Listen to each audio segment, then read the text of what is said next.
do, instead of emailing me directly, you can use this inbox and write an email. So you select your course and then to, me, that I'm on the teacher. Okay, I'm the only teacher here. And then you say, here's some of the things I've used before. Or does it say the email? Please use email. Please use email instead. I don't know what that was. Okay, so a lot of times I'll have repeated questions and it'll fill it in. But you can fill all this in. You can even attach things on there. Okay, so use the inbox here just to be safe, because then I know it's a BC email. You need to communicate completely within Bakersfield College email, and you need to use your full name that is registered for the course. If you have a different name, that's fine. You can tell me what it is, but you need to put both of them on there in every email. There's no way with 144 students I'm going to remember nicknames and so on like that. It's just not going to be possible, and it's going to slow things down. If you need a quick answer, the more information you email me in the first email, the better. Okay, so we went over to how to do the notifications in the first video, but if you are confused, there's more information here. And let's see, the next one, Netiquette, how to email me. I've talked about this roughly, but make sure you read this over, and you need to use BC email for all correspondence. And politeness is really important. Golden rule applies. Make sure that you're really clear on your tone and your level. And this gives you some examples. Go through all this, and don't ever do all caps. Okay? If you really get frustrated with me and I haven't answered your emails and you've plagiarized and things are getting heated, you still need to remain polite, okay? Because you still will go to the dean and still speak to them, and the cooler your head is and the more polite you are, the better things are going to go. Essay guidelines here. This gives you a sense of what the writing is like and what I expect. Make sure that you format your text and use paragraphs, and you always use a legible font, and this gives you a bunch of other information. Don't go using Wikipedia for your essays, or you're going to lose points. Make sure that you use the fig number. We talked about that, and I'll show you a little more on that. And you can only use one line of quotation per essay. Okay, even if there's two parts to it, the whole thing, one line. Plagiarism. This is important. I don't know if I just clicked the right thing. Okay, here we go. This happens 2 or 3 students out of 70, I would say. So a little bit more than 3 or 4%. I would say more like 5 or 6%. Everybody makes mistakes. That is true. But I really try to spell this out.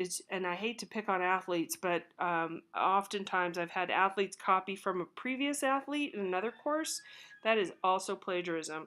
So make sure you're writing your own words, your own work. You are taking the author's concepts and you are restating them, and you make sure you're not paraphrasing either. This happens. You're gonna if you get reported. If I do an academic dishonesty submission for you, you are going to meet with the dean, and you will not be able to register for the following semester until you meet with the dean and clear this up. Okay, so make sure that you are not plagiarizing. Don't cut and paste. I think there's something on the internet on how to rate my teacher about plagiarizing. The first and most all that's from that first semester I taught, and we didn't have the software, and it says something like just go ahead and cut and paste, you'll be fine. Frustrating. But anyway, ICE Writing Center quotes. You guys can get more help on campus rather, but that's from our writing center right there. That's a really nice piece to work from. Sorry, this keeps reloading. It skips around. That's not me. Fig definition. We talked about that. So this, you can click to this link. This image isn't loading right now, but it basically explains what that is. I'm going to go next. That's another way to navigate. Elements and principles. This is kind of rough. I don't love this, but it does explain the different types of space and time and motion and so on. And we'll get more into that. You do need to know this vocabulary. This is an online resource for the same thing. Audio glossary. This is kind of exciting. I'm going to close some of this stuff so we don't crash. So if you don't know how to pronounce something, so let's go to our friend Van Gogh. It will give you the pronunciation. There's like little recordings in here. Where'd our friend go? Here we go. Vincent van Gogh. Isn't that lovely? Vincent van Gogh. So if you want to learn how to pronounce things, so Alberto Giacometti.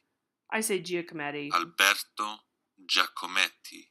There are some anglicisms that are okay, but that's a nice tool if you want to know how to say these things. This one is YouTube links from me, and these are all my YouTube links for different things. If you want help looking at a little more definition on how to look at art elements, this is a video on the elements and principles. There's a lot of other stuff on here, just really interesting things. Meow Wolf in Santa Fe, that's a really interesting new installation art venue, all kinds of stuff. These are kind of interesting because these are animated videos on drawing in, I believe, in Brazil. Okay, so there's all kinds of crazy stuff in there if you want to look at that. Gallery report, content page. This has to be revised, obviously. But, and I think it's 30 points for 2.5 pages is what I'm telling you. And then we're only in one class. My classes are all combined this semester.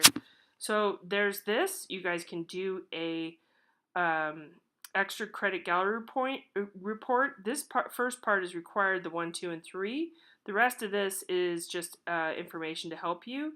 You have to actually physically go to a gallery. You cannot do an online report. We already have a lot of online material.